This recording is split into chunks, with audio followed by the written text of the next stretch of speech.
교재는 8232페이지 되겠습니다. 하나님의 말씀 로마서 11장 33절 5번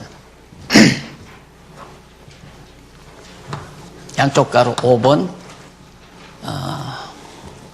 하나님의 지혜에 기초함.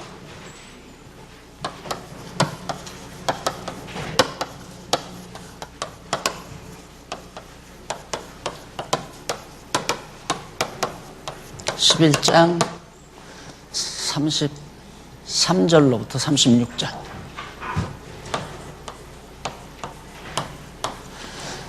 뭐가 하나님의 지혜에 기초하는가? 우리의 하나님의 의가, 하나님께서 우리에게 의롭다고 하신 그 의가 어떤 바탕 위에서 우리를 의롭다고 하셨는가?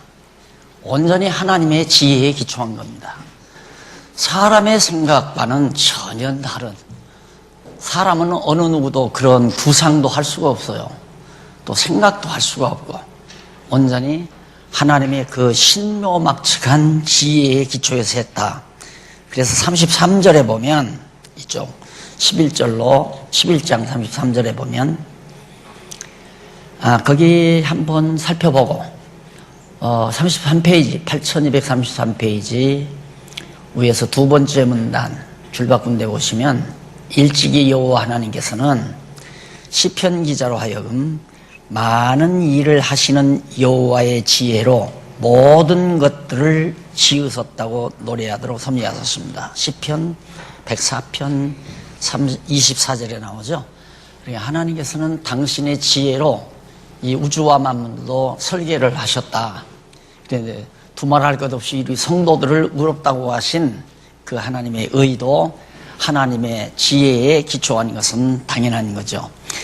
그래서 거기 보면 33절에 깊도다 하나님의 지혜와 지식에 부요하며 그의 판단은 측량치 못할 것이며 그의 길은 찾지 못할 것이로다. 우리 인간으로는 감히 하나님의 그 지혜를 자로 잰다거나 짐작한다거나 전혀 할 수가 없다. 왜? 너무 신묘막측하고 놀라워서 그 지혜가 너무 놀랍고 신묘막측하기 때문에 우리 인간으로는 상상이 불가능하다 하는 얘기입니다. 그래서 거기 보면 깊도다라는 말이 나오죠. 헬라어 바도스라는 말인데 이는 아주 지혜, 이는 깊음 또는 높음, 상징적으로 아주 신비로운, 정말 인간으로는 상상할 수 없는 이걸 가리켜서 깊도다 이렇게 말을 하죠. 참 저분의 생각이 굉장히 깊어. 그래서 사람과 사람을 대하는 것은 그 사람의 깊은 의중을 서로 안다는 것 농도만큼 사람의 친밀감이 두터워지는 겁니다. 깊은 마음을 몰라주면 그만큼 서먹해지는 거고요. 깊은 마음을, 그러듯이 하나님과 우리 사이도 마찬가지예요. 우리가 성경을 통하여 하나님의 깊은 뜻을 잘 깨닫게 되면 그만큼 하나님과 나 사이가 깊어지는 거죠. 돈독해지는 거고. 그래서 깊도다 그러면서 바울이 왜 깊도다 그랬냐면, 인간들을 전부 불의한 가운데 가두어놓고 불순종 가운데 가두어서 의인은 없이 한 사람도 없이 만들어 놓고, 그리고는 하나님 당신의 의를 드러내셔서 우리를 의롭다고 해 주셨다. 구약도 그러잖아요. 다 똑같이 불결한 백성이지만은 레위지파만은 하나님께서 레위지파 가운데 아론 자손은 특별히 선택해서 똑같아요. 다른 자손들이나. 그런데 그들에게는 옷을, 제사장 옷을 지어 입히고, 그 다음 그 제사장 옷에다가 피를 뿌리고, 이렇게 해서 거룩한 옷을 만들어가지고 그 옷 입혀놓고 거룩한 제사장이다. 그렇게 하나님이 하신 것처럼 우리도 더럽고 추악한 죄인이지만 하나님께서 의의 옷을 우리에게 덧입혀서 하나님의 의를 드러내가지고 너 참 의롭다라고 일컬어준 거, 그걸 바울이 딱 11장 32절까지 해서 1장으로부터 11장 32절까지 해서 그걸 깨닫고 나서 깊도다, 정말 하나님의 지혜와 지식이 너무너무 부요하다라고 찬양하는 내용이죠. 그래서 여기 지혜라는 말, 지혜는 소피아라는 말인데 이는 하나님의 절대이성 능력에 의한 절대가치 판단 기능의 절정을 표현한 말로 이해된다. 얼른 슬쩍 읽으면 어려운 말 같지만 하나하나 이해해 보십시다. 지혜란 뭐냐? 하나님의 절대이성. 우리 인간의 이성은 상대이성이에요. 상대적인 이성. 그러니까 나는 이성적인 판단을 한다 할 때 인간의 상대적인 이성은 자기 유리할 대로 판단하는 거죠. 자기 유리할 대로 그냥 판단을 하니까 상대도 역시 자기 유리할 대로 판단하는 거예요. 그래서 인간의 이성은 상대적 이성인데 하나님의 이성은 절대 이성이에요. 그래서 상대가 존재하지 않죠. 그래서 완벽한 절대 이성 능력에 의해서 절대가치 판단 기능의 절정을 표현한 말, 그거의 지혜다 그거예요. 그러니까 예를 들면 우리 상대적인 이성을 가지고 있는 사람은 밥과 떡이 있어요. 또 밥과 빵이 있어요. 그런데 서구 사람은 밥보다 빵을 좋아하잖아요. 동양 사람은 빵보다 밥을 좋아하고, 자기 이성 기능에 따라서 나는 밥이 좋다, 서구 사람들은 빵이 좋다 이러듯이 그건 상대적인 이성 기능이기 때문에 자기 중심으로 판단하는 이성 기능이죠. 그러나 하나님의 절대 이성은 그 절대 가치를 평가하는 거예요. 절대 가치. 그건 불변의 가치예요. 너도 아니고 나도 아니고 내 절대자인 내 입장에서 볼 때 이것이 선이고 이것이 진짜이고 이것이 가치 있다라고 평가하는 기능을 가리켜서 지혜라고 한다. 그렇게 여러분들이 이해를 하시면 됩니다. 국어사전에는 없는 거예요. 그러니까 지혜란 하나님만이 참 지혜를 가지고 계신 분인데 그 지혜의 기초에서 우리를 하나님께서 의롭다고 일컬어 주셨다 그 말입니다. 이걸 찬양한 내용이 33절에 나오고 34절에는 34절에 보면 아무도 알지 못하는 하나님의 마음과 그 작정을 찬양하는 내용이 나옵니다. 누가 주의 마음을 알았느냐, 누가 그의 모사가 되었느냐. 여러분, 세상 살다 보면 가족도 친구도 형제도 내 마음 몰라줄 때 제일 답답하죠. 내 마음을 몰라줄 때. 그러듯이 하나님의 마음을 누가 알 사람이 아무도 없어요. 알 수가 없죠. 너무 그 마음이 깊으니까. 그러니까 우리는 하나님을 많이 오해하잖아요. 지난주일에도 배웠지만 우리의 기도가 내가 어린 시절 초등학교 시절 저 예수 안 믿는 사람 쟤네 노래는 병충해가 다 임하게 하시고 우리 노래는 병충해가 없게 해달라고 기도를 했는데 그 기도가 세상 종말에 이루어지더라고 내가 말씀했잖아요. 근데 우리는 그걸 모르면 하나님의 뜻을 모르면 중간에 오해를 하죠. 아, 하나님이 안 계신가 보다. 안 그러면 하나님이 나를 미워하는가 보다. 하나님이 나를 싫어하는가 보다. 이렇게 오해하듯이 인간은 하나님의 깊은 마음을 모릅니다.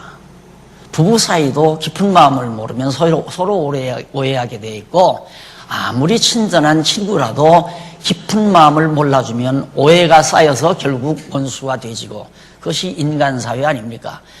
그러듯이 하나님이 이 놀라운 깊은 마음을 누가 깊은 마음이란 지혜에 속한 거죠. 그 깊은 마음. 그러니까 이걸 아무도 알 수가 없다. 그러면서 찬양한 내용이고 36절 거기 보면 거기 하나 글 하나 정리하고 가십시다.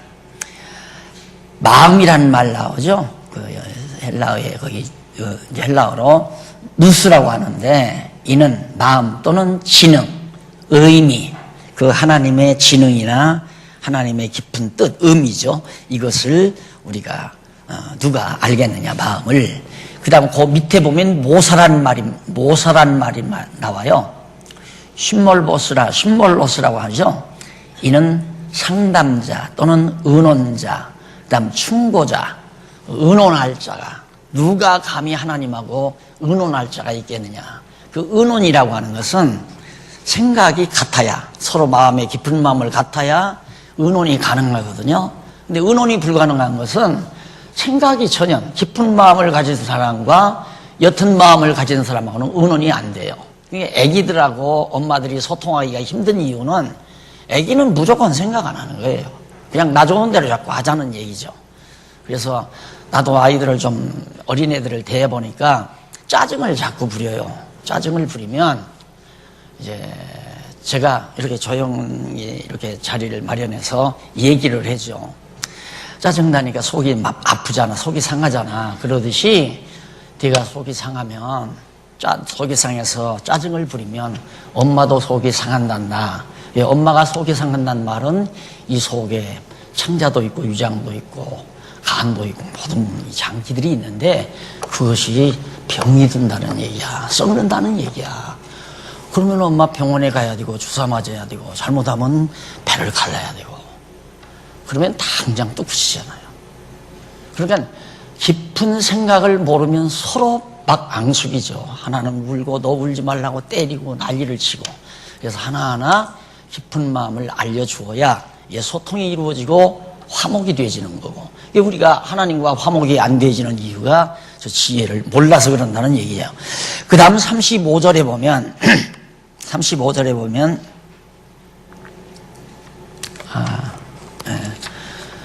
대가 없이 베푸는 하나님의 풍성한 은혜에 대한 찬양이 나와요. 누가 주께 먼저 드려서 갚으심을 받겠느냐. 이 말은 밑에다 설명이 되어 있습니다만은 누가 이 엄청난 하나님의 지혜에 기초한 의를 하나님의 지혜의 기초에서 우리를 의롭다고 거저 해주셨는데 누가 그 대가를 하나님께 드려서 보답을 해줄 수 있겠느냐. 보답이 안 되는 거예요. 우리는 하나님의 은혜에 보답해서 이렇게 하자. 우리가 충성하는 것도 봉사하는 것도 역시 주의 일하는 것도 하나님께로부터 받은 바 은혜를 보답하기 위해서 말이 안 되는 얘기예요. 보답이 되나요? 너무 깊고 너무 커서 이 세상 그 무엇으로도 보답이 불가능하다는 얘기예요. 이런 엄청난 하나님의 지혜의 기초에서 우리를 의롭다고 일컬어 주셨다. 이 한 가지만 우리가 또 알아도 정말로 하나님 앞에 입을 벌릴 수가 없죠. 입을 벌릴 수가. 그래서 항상 우리는 범사에 감사할 수밖에 없고 기뻐할 수밖에 없고 범사에 하나님 앞에 늘 기도하며 살 수밖에 없는 하나님의 뜻을 깊으신 뜻을 구하며 살 수밖에 없는 것이 우리의 존재임을 알 수가 있죠. 그 다음 36절 마지막 한 절 보면 만물의 주인이 되는 주의 영광이 세세에 있음을 찬양합니다. 만물이 다 이게 이제 세계관이 나온다고 그랬잖아요. 만물이 다 주께로부터 영원하신 주께로부터 나와서 주님으로 말미암아 존재하고 다시 주님께로 다시 돌아간다. 왜? 주님의 소유이기 때문에. 모든 우주와 만물이 다 그렇다 이거예요. 그러니까 우리가 하나님의 의를 힘입은 것도 철저한 하나님의 경륜과 지혜의 기초에서 우리가 의롭다함을 얻었고 의롭다함으로도 살다가 다시 하나님의 의로운 백성으로 우리가 돌아간다. 그래서 사도 바울은 마지막 로마서 11장 마지막 절까지 해서 바로 저처럼 하나님의 지혜에 기초한 사실을 놀랍게 찬양하는 내용이 최종 마무리 36절에서 말씀해주고 있습니다. 이는 만물이 주에게서 나오고 주로 말미암고 주에게로 돌아갑니다. 영광이 그에게 세세에 있으리로다 하고 아멘 하죠. 자, 그 다음 넘어가서 8237페이지 중간쯤 줄바꾼 데 나오죠. 거기 보시면 이상과 같이 여호와 하나님께서 언약대로 성취해 주시는 목적을 영원하신 하나님의 목적은 하나님께서 이렇게 언약대로 성취해 주신 목적이 뭐냐? 영원하신 하나님의 존재와 속성의 영광을 선포하실 뿐만 아니라 언약 백성으로 하여금 언약대로 보내신 예수님이 그리스도이심을 확실히 믿을 수 있게 하심으로 하나님이 언약대로 성취하시는 여호와이심을 깨달아 알고 경외하며 섬기게 하시려는 데 있다. 이러한 목적에 따라 하나님의 의의 현현에 대해 증거하도록 섭리하시고, 지금 우리가 하나님의 의의 현현 배웠잖아요. 1장에서 3장 20절까지는 하나님의 인간의 불의, 타락된 우리 인간의 불의에 대해서 3장 20절까지 얘기했고, 3장 21절로부터 11장 마지막 절, 오늘 공부한 데까지는 어떤 내용이냐면 하나님의 의의 현현, 하나님의 의가 나타났는데 그의 기초는 뭔가, 지금 우리가 그거 공부했잖아요. 하나님의 지혜에 기초했다. 물론 하나님의 작정에 기초하고 또 하나님의 은혜에 기초하고 앞서 이미 양쪽 가로 4번, 3번 이거 다 배운 겁니다. 자, 그러면 이걸 대증거하도록 섭리하시고, 이어서 계속해서 무슨 얘기를 하려고 하는가? 신령한 예배 생활에 대해 증거하도록 섭리하신다. 3번.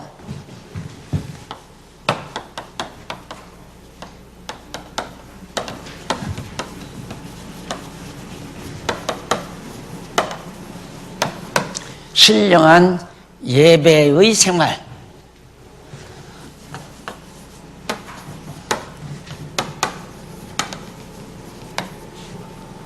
이게 12장에서부터 16장까지. 이거 다 방학 전에 끝내려고 했는데 아마 좀 못 끝내게 될 것 같습니다. 남을 것 같습니다. 여기 이제, 여기서 보면 생각하실 것은 앞서 제가 말씀드렸지만, 1장에서 3장 20절 앞에 서론 좀 나오죠? 그건 빼놓고 인간의 불의, 타락한 인간의 불의, 의인은 없나니 하나도 없어요. 이게 이제 3장 20절까지죠. 그 다음 3장 21절부터 11장까지 지금 오늘 배운 데까지죠. 종국민전에. 그게 하나님의 의의 현현. 자, 그리고서 지금 이거란 말입니다. 3번. 그러니까 이게 1번이고 2번이고 저게 3번이에요. 그럼 이걸 논리적으로 정리를 하고 넘어가셔야 돼요. 자, 인간은 너나 할 것 없이 모두가 다 불순종 가운데 갇혀가지고 의인은 없이 한 사람도 없다. 모든 인간은 불의하다. 그게 이제 3장 20절까지 아니에요. 그런 인간에게 하나님의 의가 나타났다 그 말이에요. 하나님의 의가 나타나서 의롭다고 해 주셨다. 그러면 하나님께서 의롭다고 하는 이유가 뭐냐? 아까 제가 말씀드렸죠? 레위 지파라고 해서 특별한 혈통을 탄 게 아니에요. 다 똑같은 불의한 혈통이에요. 다 아브라함의 후손이고 야곱의 후손이고. 그런데 레위 지파라고 하는 가운데서도 아론의 후손을 불러가지고 그들에게 거룩한 제사장 의복을 만들어서 그걸 입혀서 거룩한 제사장이라고 이름을 붙여줘요. 그래서 거룩한 제사장으로 하나님을 섬기며 제사드리도록 그렇게 하나님께서 배려하셨다. 똑같은 얘기예요. 인간 다 불의하다. 그런데 특별히 선택된 우리들을 불러서 하나님의 의의 옷을 입혀가지고 의롭다고 만들었다. 왜? 이거 하게 하려고. 네? 그러니까 신령한 예배의 생활을 살게 하시려고 그렇게 섭리하셨다 이 말이에요. 이게 기독교 복음의 초보예요. 가장. 그렇게 예수를 믿으려고 하는 사람이 처음 들어야 될 가장 중요한 부드럽고 유한 음식이란 말입니다. 누구나 다 죄인이에요. 나도 죄인이고 너도 죄인이고 그도 죄인이고 인간은 의인 하나도 없어요. 원래 죄인이 나왔잖아요. 타락한 인간의 후손이기 때문에 한 사람도 죄인이 아닌 사람이 없어요. 그런 죄인 중에 하나님께서 레위 지파를 택하듯이 오늘 우리를 선택해서 거룩한 옷, 예수 그리스도의 의의 옷을 입혀가지고 우리를 의롭다고 칭해 주셨다. 왜? 뭐 하라고? 신령한 예배 생활을 하라고. 예배 생활을 하라고가 아니라 예배 생활을 하게 하시려고. 자, 그래서 정말 오늘 이 시대에 사는 우리들은 어떤 예배 생활을 해야 되는가? 이게 이제부터 공부해야 될 중요한 과제예요. 그런데 오늘 우리들은 2000년 묵은 제도 속에서 쩌들려 가지고 예배라고 하는 것이 일요일 아침 12시에 모여서 우람하게 지어놓은 신전 앞에 모여가지고 정말 제사장 아닌 제사장이 집예에 참여하는 거, 그것이 주일날 예배라고 그러죠. 그거 아니다 이 말이에요. 그게 아닌데 아직도 그런 생각들을 많이 가지고 살고 있잖아요. 여기저기 어느 목사님 만났는데 그분도 열렸더라고요.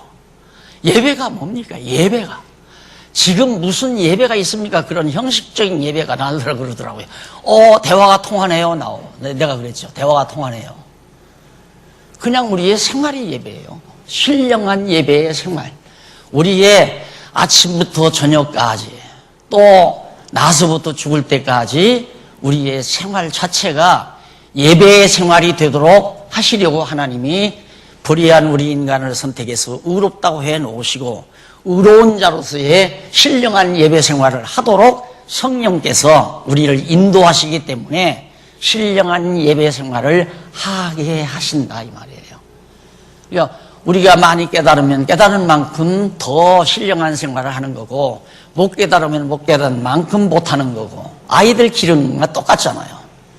그래서 성도들도 마찬가지입니다. 많이 성장한 자가 있고 성숙하지 못한 자가 있잖아요.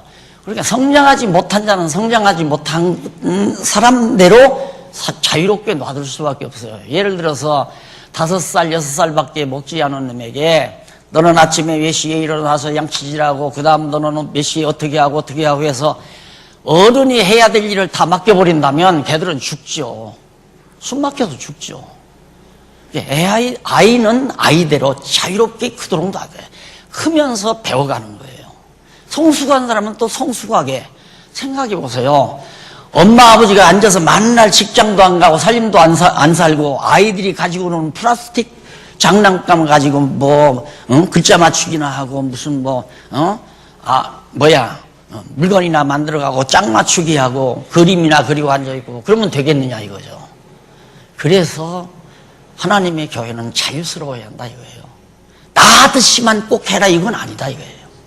다 각자 신앙의 수준 따라서 이거 하고 싶으면 이거 하고 저거 하고 싶으면 저거 하고 애기 때는 애기 짓을 하면서 배워가는 거예요.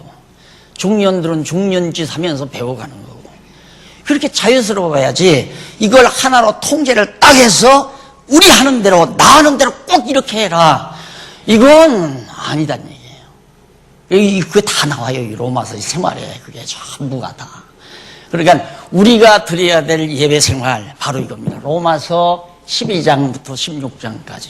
그래서 우리의 법이 뭐냐? 오직 성경이에요. 성경. 장로교 헌법에 보면 예배모범이라는 부분이 나와요. 예배모범. 그 예배모범 보면은 예배 순서가 쫙 나와요.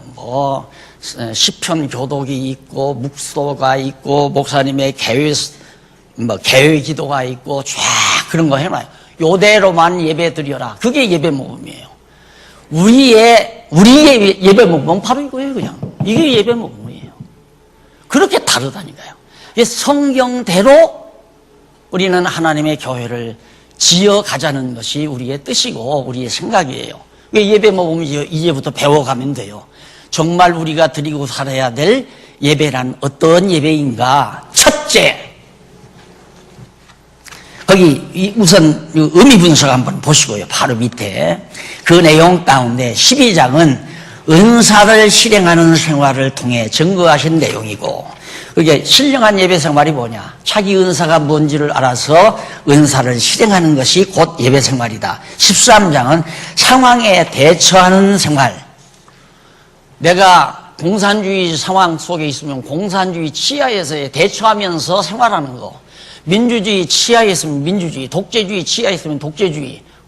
이 상황에 우리들이 어떻게 대처할 것인가.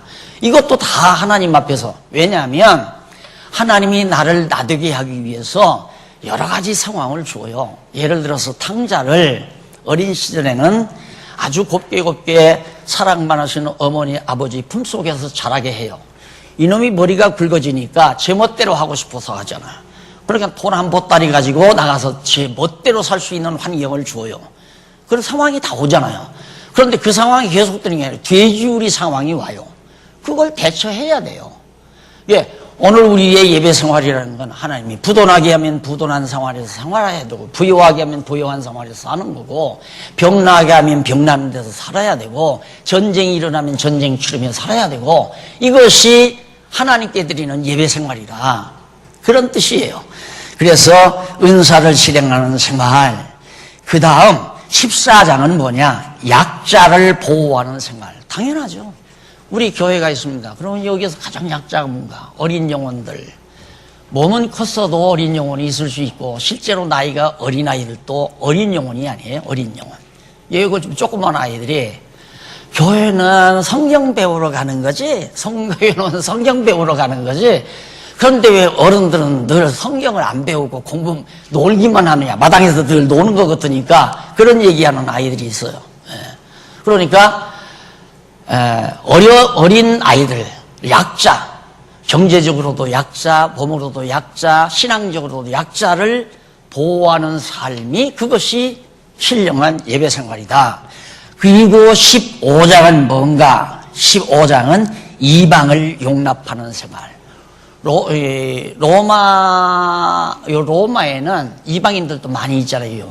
이방인들도, 유대인들도 많이 있고. 근데 유대인들이 이방인들을 용납을 안 해요. 저건 짐승 같은 인간이라고 해서 용납을 안 하니까, 교회라고 하는 것은 그게 아니다. 못난 사람도 잘난 사람도 종이나 자유자나 누구나를 다 그리스도의 사랑으로 용납하는 것이, 그것이 신령한 예배 생활이다. 그런 뜻이고요. 마지막 16장은 뭐냐면 교회를 세워가는 생활. 교회를 이렇게 자꾸 쪼개고 분할하고 자꾸 파당을 짓고, 그게 아니라 자꾸 하나로 연결지어서 하나의 교회를 세워가는 삶이, 그것이 신령한 예배 생활이다.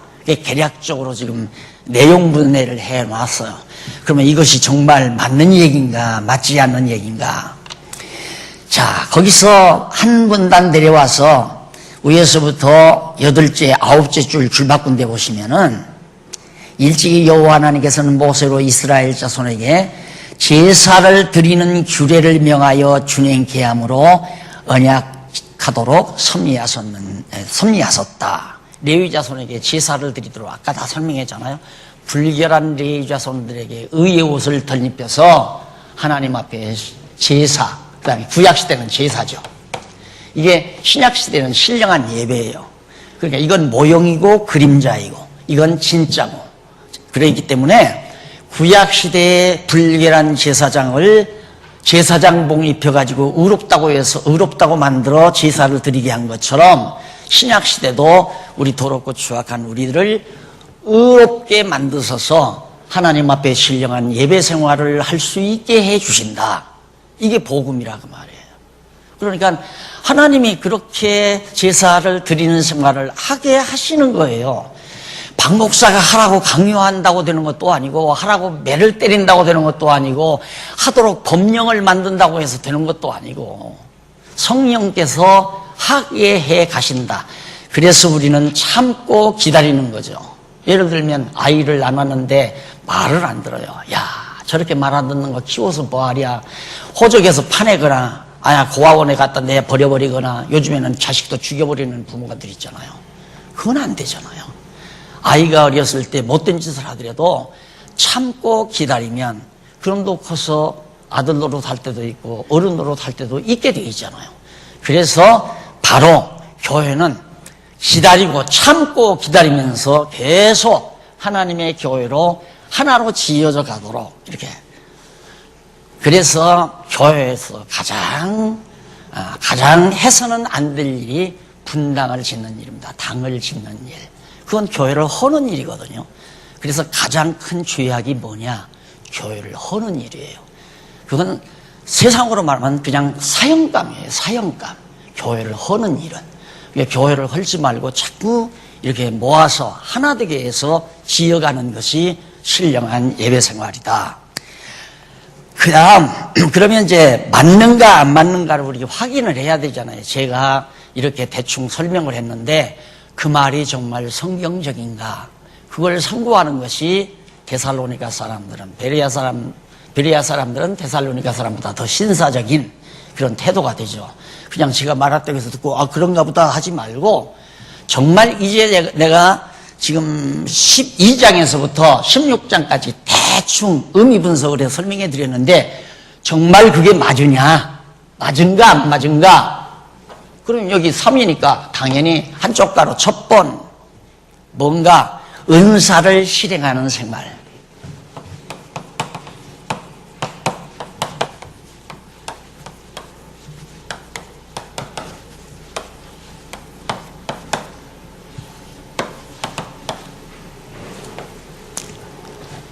예배가 뭐냐? 예배가 그냥 자기 받은 은사 실행하는 거예요. 나 같은 사람은 가르치는 은사 받았으니까 가르치는 것이 예배고, 어떤 분은 봉사하는 것이 은사는 봉사하는 것이 은사, 봉사하는 거고, 어떤 사람은 성도를 돌보는 은사를 받았으면 성도를 돌보는 일을 하는 거고, 그게 예배라 이 말이에요. 이렇게 앉아서 뭐 묵도하고 일어났다 앉았다 교동문을 외우고 주문을 외우고 대표기도를 하고 그게 아니고, 그래서 우리는 예배라고 하지 아니하고 경건회라고 그러잖아요. 경건회. 경건하게 여호와를 경외하고 사는 성도들이 한 자리에 모였으니까 함께 합창하면서 경건한 마음으로 찬양하고 기도하는 순간을 그걸 경건회라고 그러거든요. 그건 예배가 아니에요. 그것도 예배 생활의 하나죠. 그 경건 생활의 한 부분이니까 그것도 신령한 예배 생활의 한 부분이라고 할 수 있죠.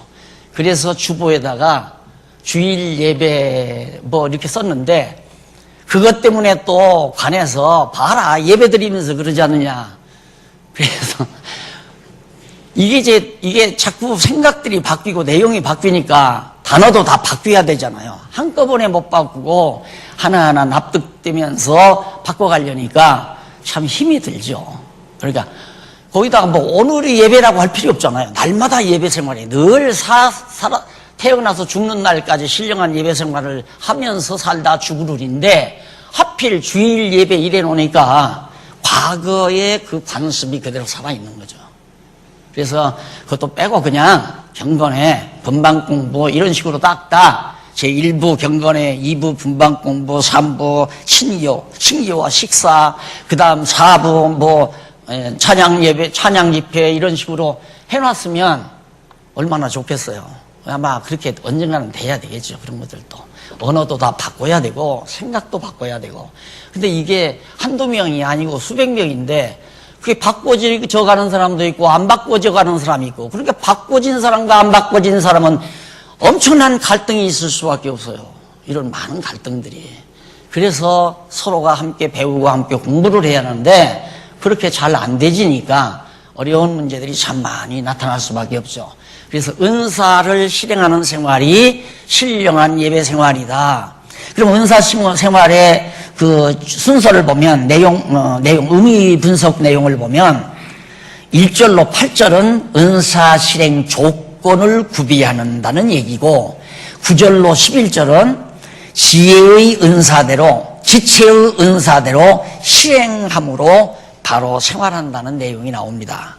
자, 그러면 첫째, 이쪽에 봐서 여기 보면 그 밑에서 네 번째 줄 근거 자료입니다. 여호와 하나님께서는 모세로 부사렐과 오홀리압을 불러 지혜로운 마음을 충만케 하여 성막과 회막 및 성구들을 제조하도록 섭리하셨다.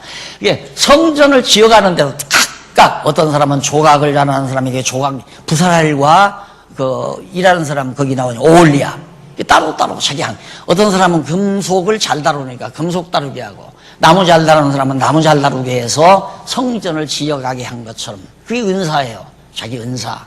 그래서 공부하신 분들 공부를 하고 나서 어느 정도 믿음이 확실히 서지게 되면 하나님이 나에게는 어떤 은사를 줬나, 그 은사를 빨리 찾는 것이, 그것도 자기가 억지로 안 찾아야죠. 마음을 내가 이 일이라면 열심히 할 수 있겠다. 주를 위해서 죽는 날까지 나는 이 일을 한다. 이게 바로 은사예요. 자기에게 주어지는 은사. 누가 시켜서 하고 안 시켜서 하는 게 아니에요. 그러니까 지금도 좀 마음에 확실히 안 차는 건, 은사를 알고 나는 이 일을 해야 되겠다고 했으면 참 좋겠는데 은사보다도 남이 하니까 나도 하고 싶은 거예요. 나도 해야 되겠다는 생각이에요. 남이 집사하면 나도 집사해야 되고, 남이 장로하면 나도 장로하고, 남이 권사하니까 나도 권사해야 되겠다 이거. 이게 엄청난 장애거든요. 제 생각은 그게 아니에요. 정말 어린 여성도들을 돌보고 살필 그런 사명이 있나? 그게 권사예요. 그래서 자원이 나오죠. 나는 할래요. 교회에서 시켜도 하고 안 시켜도 하겠다 이거야. 근데 저 사람은 권사도 아닌데 그냥 어린 성도들 잘 보살피고 잘 신앙으로 지도하고 인도한다 이거예요. 권사 아니면 어때요? 교회에서 권사 안 시키면 어떠냐 이거예요. 하나님 앞에서 권사죠. 그게 제 생각이거든요. 그런데 아직도 이 교회 안에서 장로, 권사가 무슨 큰 명예로 알기 때문에 그게 큰 장애예요. 큰 장애. 그래서 이 각각 은사를 따라 일한다고 하는 것이 신령한 예배 생활이다. 맞은지 안 맞은지 이제 확인해 보십시다. 양쪽 가로 1번. 여기 보면 은사 실행 조건.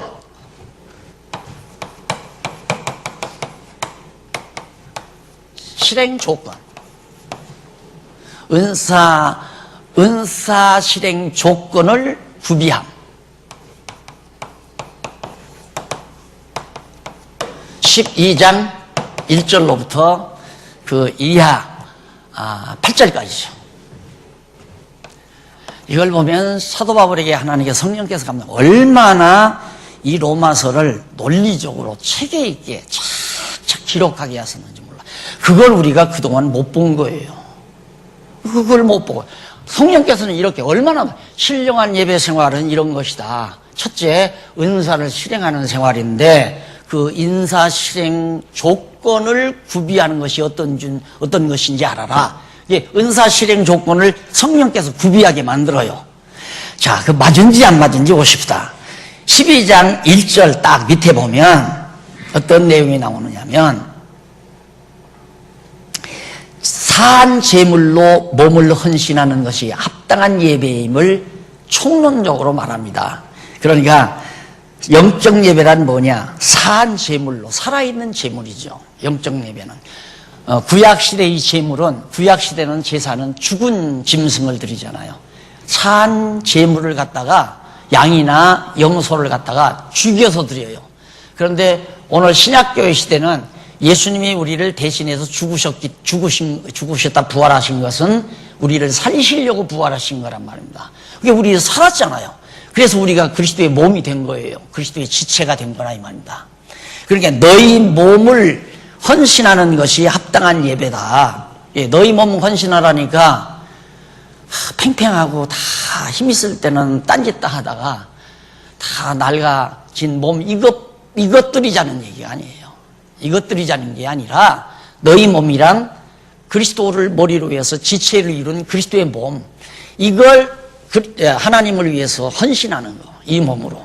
그러니까 교회는 신령한 예배란 뭐냐면 그리스도를 머리로 이루어진 우리 모든 성도들이 온전히 하나님 앞에 헌신하는 삶, 모든 삶을 하나님을 위해서, 영광을 위해서 사는 삶이다.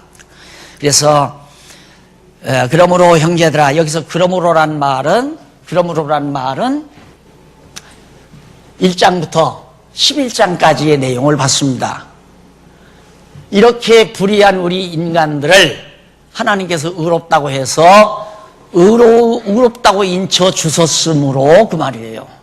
그러니 로마서 몇 구절 읽고 성경을 가리킨다는 게 그게 가능하지 않잖아요.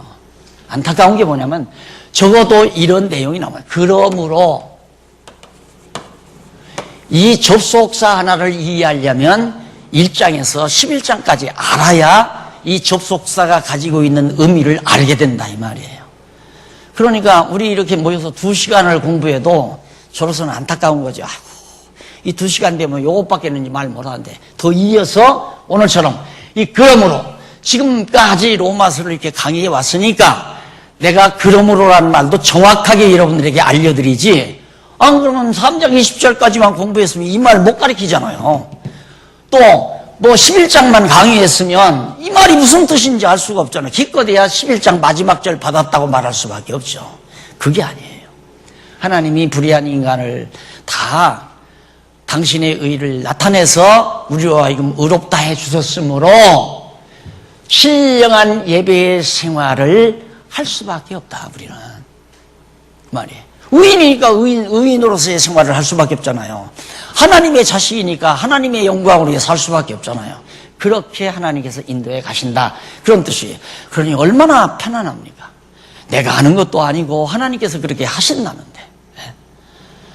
그렇기 때문에 우리는 하나님을 의지하고 그냥 편안한 마음으로 욕심, 야망 다 저버리고 하나님이 인도하시는 따라 내게 주신 은사 따라 열심히 즐겁게 살면 돼요. 그것이 영적 예배 생활이다. 자, 그러므로 형제들아, 내가 하나님의 모든 자비하심으로 너희를 권하노니 너희 몸을, 이 말은 교회를 말하는 거죠. 그리스도의 몸. 너희 몸을 하나님이 기뻐하시는 거룩한 산제사로 드리라. 산제사, 죽은 제사가 아니라. 이는 왜냐하면 너희에 드릴 영적 예배다. 영적, 신령한 예배다. 신령한 예배, 영적 예배.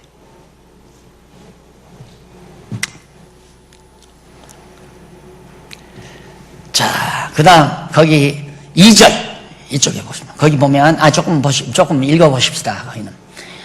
40페이지, 8240페이지 밑에서부터,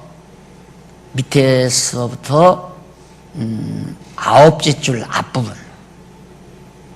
밑에서부터 아홉째 줄 앞부분은 바울이 합당한 예배에 대해 가르치려는 내용의 범위는 본절 이후부터 본서 마지막에 이르기까지 16장까지 전체 내용을 말합니다. 구약시대 제사는 제사장들에 의해 예루살렘 성전에서 백성들이 가져오는 제물로 드려졌고, 앞에서 제가 다 말한 거죠. 그래요. 신약시대에는 바로 하나님이 직접 영원한 제사장이신 예수 그리스도께서 불의한 우리를 의롭다고 해가지고 우리도 다 제사장으로서, 예수님은 대제사장이요, 우리는 제사장으로서 신령한 예배 생활을 하게 해 가신다, 그런 뜻입니다. 그 다음 두 번째는 2절은 12장 2절 41페이지에 나오죠. 세대를 본받지 말고 하나님의 뜻을 분별할 것을 가르칩니다. 그건 많이 들으셨죠. 이렇게 몸을 산지사로 드리는 거고, 또 하나는 하나님의 뜻을 분별하는 일입니다. 뜻 분별. 하나님이 무엇을 기뻐하시는가. 하나님을 섬기려면, 여러분 이제 신정 때 부모님 찾을 거 아니면 구정 때도 찾을 때 무엇부터 생각합니까? 아이고, 뭘 선물을 해드릴까? 그럼 그 다음 생각나는 게 어머니 아버지가 기뻐하시는 게 뭔가, 그거 생각하잖아요. 왜? 오랜만에 지금 명절 찾아서 부모님 섬기려고 그러는데, 섬기려면 제일 중요한 게 뜻을 알아야죠. 부모님의 뜻을. 현찰을 좋아하시더라. 아니야, 추우니까 내복이 좋을 거야. 서로 남편은 남편대로 그러지 마, 그냥 봉투 하나 해드리고 오면 제일 좋아하셔. 그러면 아내는 아내대로, 그게 아니야, 추우니까 내복이라도 하나 사가지고 가는 게 낫잖아. 서로 의견이 분분하잖아요. 그러면 그 나이쯤 되시는 노인에게 자식이 뭐 해왔을 때가 제일 기뻐요? 그러면 봉투 주고 갈 때가 제일 기쁘구만. 끝나는 거예요. 그 뜻을 분별하는 거예요. 하나님이 기뻐하시는 뜻이 뭔가, 그걸 분별하는 일이. 그래서 너희는 이 세대를 본받지 말고 오직 마음을 새롭게 함으로, 우리 마음이 새로워져야 어떻게 마음이 변화를 받아서 하나님의 선하시고 기뻐하시고 온전하신 뜻이 무엇인지 분별하도록 해라. 마음이 새롭게 되지 아니하고 마음이 욕심이 가득 차 있거나 시기가 가득 차 있거나 하면 분별이 잘 안 돼요. 분별이. 뜻이 하나님의 뜻이 잘 분별이 안 된다, 이 말이에요. 그래서 그 뜻을 우선 잘 분별하는 일이 매우 중요하다. 그 다음 12장 3절에 보면, 넘어가서 42페이지 나누어준 믿음의 분량대로 지혜롭게 생각할 것. 자, 몸을 하나님께 드려 산제사로 드리라.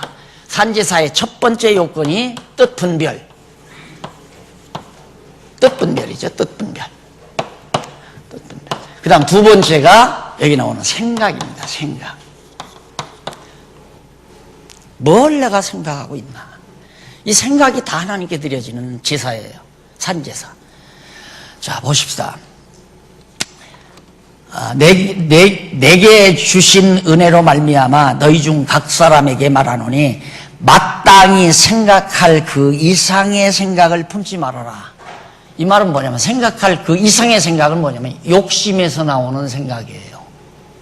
하나님이 그저 하루에 이득금 돈 10만 원 벌 수 있는 가게를 하나 빵가게를 하나 주셨는데, 내가 이 다음 한 1년에 적어도 아무리 못 벌어도 한 10억쯤 순수익을 벌 수 있는 빵 공장을 해야 되겠다고 하는 그 생각으로 계속 생각을 하다가 보면, 지금 하루에 10만 원씩 이득 버는 빵가게에는 관심이 없어요. 이거 양이 안 차는 거예요. 그런 얘기 들으죠. 나 중학교 다닐 때 그 영어 교과서에 보면 닭을 한 마리, 암탉을 하나 길렀는데 알을 낳아가지고 그걸 막 여러 개를 해서 시장으로 팔러가요. 팔러가다가 생각을 합니다. 야, 이놈 팔아다가 또 닭을 한 마리 더 사면 더 배로 남고, 또 한 마리 그거 사서 4마리가 되면 더 많이 하고, 그래서 이 다음 송아지를 젖소를 사면 젖소 한 마리가 어떻게 되고, 그 다음 그러면 새끼 낳고 또 사다 놓고 100마리, 200마리, 야, 목장주 사장 마누라가 된다. 사장이 된다. 그때는 내가 다 가슴이 펴져서 보라는 듯이 산다고, 떡 고개 들자마자 그냥 계란 바구니가 들어요. 다 망가졌다는 거예요. 어린 시절에 읽어도, 야, 참, 그때 충격을 많이 받았어요. 사람들이 다 그렇게 살지. 그냥 주어진 일에 대한 충실함보다 먼 일을 어떻게 해보겠다는 생각이 앞서게 되면 지금 일에 대한 충실함이 없어요. 지금 일에 대한 만족이 없고. 그러니까 지금 불평불만이 없다는 것은 욕심이 전제됐다는 얘기거든요. 누가 보아도, 아, 내가 욕심이 있구나. 이게 전제된 거예요. 그러니까 지금 불평불만이 있죠. 오늘 아침 제가 이 책을 보다가 메모지를 하나 봤어요. 감사한 것. 엄마 아빠가 건강한 것도 감사하고, 따뜻한 잠자리가 있다는 것도 감사하고, 감사하다는 조건이 100가지 한 11가지가 써놨는데, 야, 소박하게 감사를 드리고 있구나, 그런 생각을 했어요. 그러니까 그렇게 항상 감사하고 살면 불만이 없죠. 그래서 생각할 그 이상 생각하지 말아라. 그 이상 생각하면 불만이 오니까, 그러니까 항상 감사하고 살아라, 그 얘기 아닙니까? 생각을 품지 말고 오직 하나님께서 각 사람에게 나누어 주신 믿음의 분량, 믿음도 큰 자가 있고 작은 자가 있어요. 누가 와서 자꾸 나한테 그래요. 목사님, 이게 그 퍼풍물 할 때 물 붓는 거 있잖아요. 그 다음 붓는 거 아니에요. 그런 거나 같다 이거야. 이걸 이렇게 놔두지 말고 이걸 가지고 확대하면 세계에서 가장 큰 신학대학을 세운다나 할 수 있다나 충분히 할 수 있으니까. 이러면 나한테, 아니, 목사님이 하세요. 나는 그 생각이 전혀 없으니까. 그게 맥 풀리죠. 아이, 그건 목사님이 하세요. 나는 전혀 생각이 없습니다. 그냥 나는 여러분 같이 다만 몇 분이라도 오시면 그 시간에 내가 깨달은 말씀 그냥 도란도란 얘기하다가 목소리 잦아지면 끝나려고. 그게 내 소원 하나예요. 오직 하나. 그 일만 하다가 죽는다. 그냥 도란도란 배우고자 하는 분 10명도 좋고 20명도 좋고. 안 오면 혼자 넋두리 할 수는 없잖아요. 아무도 안 오면 그때는 하나님께 날 부르시겠죠. 그건 누가 시킨다고 하고 안 시킨다고 안 하는 거 아니잖아요. 사명은 시켜도 하고 안 시켜도 해요. 여러분 권사가 아니래도 권사 사명이 있으면 해요. 그냥 장로 아니래도 장로 일 하면 그냥 장로예요. 암만 장로로 안수받아서 장로 일 안 하면 장로 아니에요. 하나님 앞에서는 장로 아니에요. 그러니까 믿음의 분량 이상 생각할 필요 없어요. 하나님께서 나는 지금도 내가 생각하는 것보다 넘치게 하나님께서 하셨다고 그러거든요. 넘치게. 지금도 그래요. 지금도 그 생각이에요. 그러니까 믿음에 주신 분량만큼만 생각하고 살아야지, 자기 욕심대로만 그걸 믿음도 없는데 막 억지로 그렇게 한다는 것은 영적 생활이 아니라 이 말이에요. 영적 예배가. 그 다음 4절로 8절에 보면 몸의 각 지체가 받은 직분의 은사대로 행해야 된다. 몸의 각 지체가 받은 직분의 은사대로. 그러니까 자기가 받은 은사 따라 그냥 행하면, 왜 그게 가능하냐면 머리 아니에요. 머리인데 이 머리와 몸이 제대로만 되면 이게 똑같아요. 누구든지 이게 움직이는 게. 자, 이발이 들어질 때는 이 손은 뒤로 가고, 이발이 들어질 때는 이 손은 뒤로 가잖아요. 누구든지 이렇게 돼요. 누구든지. 머리가 잘못된 사람은 이렇게 가죠. 이렇게 가는 사람이 없잖아요. 그러니까 머리 대신 그리스도와 모든 성도들이 잘 연결만 되면 간섭자 없어도 돼요. 간섭하면 할수록 안 돼요. 내버려 둬도 잘 조화가 된다 그 말이에요. 그래서 자유 하는 거예요. 내버려 둬야 간섭하면 안 된다. 너 이래라 저래라 하면 안 된다 이 말이에요. 남을 지배하고 남을 통솔하려고 하면 안 돼요. 그냥 자유롭게 한다면 자유롭게 놔둬야지. 근데 우리 인간은 끝없이 내가 지도자가 돼가지고 나 하나님들을 움직여주기를 바라잖아요. 나도 실수를 했지만, 나도 연구소장 하면서 실수를 한 게 그게 실수거든요. 내가 이러라 저러라는 안 하고 내가 계획한 대로 이렇게 해줬으면 기대하다가 그렇게 하려는 게 그게 안 되는 거죠. 그런데 순간 내가 이 소장이라는 생각이 나를 그렇게 만들어버린 거예요. 그거 당장 포기해버렸잖아요. 아니다. 이건 아니다. 각자가 받은 은사가 다른데. 그래서 바로 몸의 각 지체가 받은 직분의 은사대로 행할 것. 우리가 한 몸에 많은 지체를 가졌으나 모든 지체가 같은 직분을 가진 것이 아니니 이와 같이 우리 많은 사람이 그리스도 안에서 한 몸이 되어 서로 지체가 되었느니라. 우리에게 주신 은혜대로 받은 은사가 각각 다르니 혹 예언이면 믿음의 분량대로 분수대로, 혹 섬기는 일이면 섬기는 일로, 혹 가르치는 자면 가르치는 일로, 혹 권위하는 자면 권위하는 일로. 이 권사님들이 하는 일이죠. 구제하는 자는 성실함으로 집사님들, 다스리는 자는 장로님들, 부지런함으로, 긍휼을 베푸는 자는 즐거움으로 할 것이다. 근데 거기 다스린다는 말 하나만 정리하고 참아십시다. 제일 밑에 줄 43페이지 제일 밑에 줄에 보면 밑에서 두 번째, 밑에서 두 번째 줄 보면 내용 중에 다스리는 자 나오죠? 다스리는 자는 헬라어로 프로이스타메노스란 말이에요. 라고 하는데 이는 인도하는 자, 보호하는 자, 도움을 주는 자. 우리는 다스리는 자 하면 통치자, 왕, 권력자 이렇게 생각하잖아요. 이것이 요 구절 하나가 잘못되짐으로 총회가 생긴 거예요. 노예가 생기고 어린 성도들을 보살피는 거예요. 인도해 주는 거고 모르면 길을 안내해 주고 부축해 주고 그게 장로가 하는 일이죠. 목사들은 성경 가리키는 자이고 각각 자기 일만 하면 되는데 봐라, 다스리는 자, 이게 다스린다는 말은 내가 계획을 가지고 이래라 저래라 명령하고 법을 만들어서 통제하고 이게 이제 다스리는 거 아니에요. 그래서 국가가 만들어지려면 헌법부터 제정하잖아요. 왜? 헌법으로, 법치국가, 법으로 다스리려니까. 그래서 아니에요. 우리의 법은 성경밖에 없어요. 예, 성경이 너무 방대하니까 그걸 이제 시간 나면 그걸 우리에게 필요한 가장 자주 우리가 활용해야 되고 필요한 부분은 이렇게 간추려서 정리를 하려고 하는 생각을 언제부터 했는데 내가 지금 그 강론집 끝내느라고 그걸 지금 여지껏 못하고 있었어요. 앞으로는 그거 하려고 합니다. 누구나 보아도 야 성경적으로 맞다 이렇게 아주 쉽게 누구나 보아도 맞아 교회는 이래야 돼 할 수 있을 정도의 그런 뭐 규정집이라고 할까 규범집이라고 할까 이런 것들이 이제 나와야 성경을 다 모르는 분들이 딱 보면 아 이렇게 교회가 가면 되겠구나 하는 거 알 수 있잖아요. 자 그래서 지금 사도 바울이 몸의 각 지체에 받은 대로 손은 손으로 발은 발로 하라는 얘기죠.